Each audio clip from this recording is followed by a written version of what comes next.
আজ বানাবো জিভে জল আনার মতো একটা রেসিপি, চিকেন 65।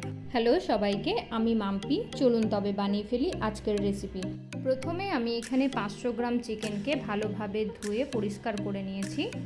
এবার এটাকে ম্যারিনেট করব। ম্যারিনেট করার জন্যে আমি এখানে দিয়ে দিচ্ছি পরিমাণ মতো লঙ্কা গুঁড়ো, হলুদ গুঁড়ো, দিয়ে দিচ্ছি পরিমাণ মতো জিরে গুঁড়ো, ধনে গুঁড়ো আর পরিমাণ মতো লবণ। কোটিংয়ের জন্য দিয়ে দিচ্ছি 2 চামচ কর্নফ্লাওয়ার, 1 চামচ চালের গুঁড়ো, আদা বাটা, রসুন আর কাঁচা লঙ্কার বাটা, কুসুম সহ একটা ডিম, দিয়ে দিচ্ছি পাতিলেবুর রস,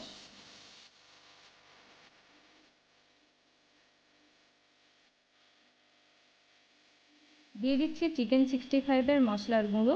এটা একদমই অপশনাল, যেহেতু চিকেন 65-এর মশলা ইউজ করেছি তার জন্য আমি এখানে গরম মশলা অ্যাভয়েড করেছি।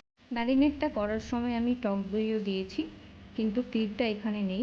আপনারা টক দইটা অ্যাড করবেন, তাহলে আরও সুন্দর হবে। এবার পুরো মশলাটাকে মাংসের সাথে ভালো করে ম্যারিনেট করে 2 থেকে 3 ঘন্টার জন্যে ফ্রিজে ঢাকনা চাপা দিয়ে রেখে দেবো।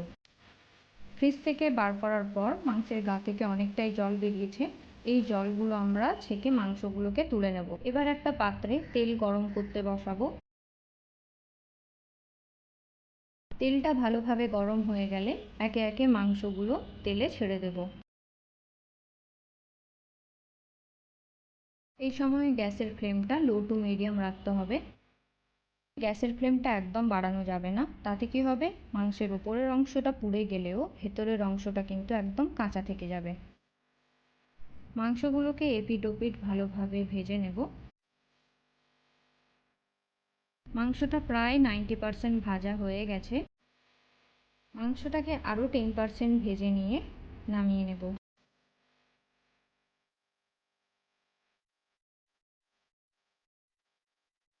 মাংসটা একদম 100% কুক হয়ে গেছে, এবার নামিয়ে নেব।